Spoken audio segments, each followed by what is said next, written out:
नमस्कार बंधुगण, कौन आपण जानते कि वकिल माने कौन पाई कला कोट पिंधती?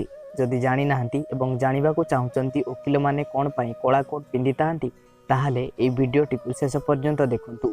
मु आज आपण मानकु कहबी वकिल माने कौन पाई कला कोट पिंधि ताहंती।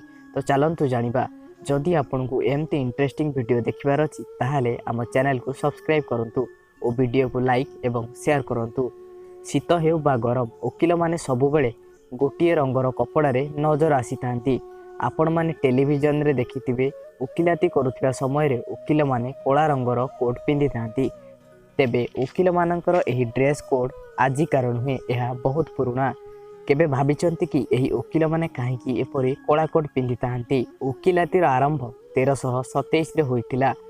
1637 रे एही प्रस्ताव आसीथिला कि वकिल माननकु जनतांको अनुसारे ड्रेस पिंधिबा दरकार, किंतु एही नियम रे परिवर्तन आसीथिला।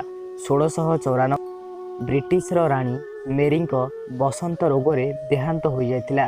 एहा परे राजा विलियम्स समस्त विचारपति और वकिल मानकु शोक सभा कला रंगर ग्राउन पिंधि आसवाक निर्देश देइथिले।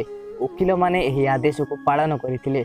तेबे राजा विलियम्स एही आदेश को आउ फेराई नथिले, जेउंथि पाई सेबेठारु ही एही प्रथा चली आसीची। परे एहाकु आईन रूप रे मध्य नियागला।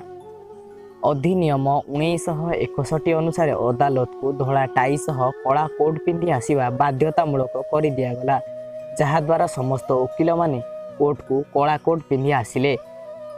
यह व्यतीत अन्य कारण मध्य रही, सेगुड़िक है कोर्ट रे कला रंगर ग्राउन पिंधिबा द्वारा अनुशासन आसी थाए एवं न्याय प्रति विश्वास मध्य दृढ़ होता है।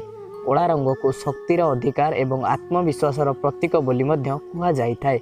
अन्य एक कारणटी हेउची कला रंग दृष्टिहीनतार प्रतीक, जहाकू पिंधिबा द्वारा कौनसी वकिल अन्य कहार पक्षपातिता करि नथांती। तो बंधुगण, यही सब कारण पई वकिल माने कला कोट पिंधि थांती। जदि आपनकु एही विषयटी भल लागिछि ताहाले हम वीडियो को लाइक करंतु और चैनल को सब्सक्राइब करंतु। तो पुणी देखाबा आ गोटे नुआ वीडियो रे आ गोटे नुआ इंटरेस्टिंग टॉपिक ऊपर। से पर्यंत विदाय दियंतु। रहुछि नमस्कार।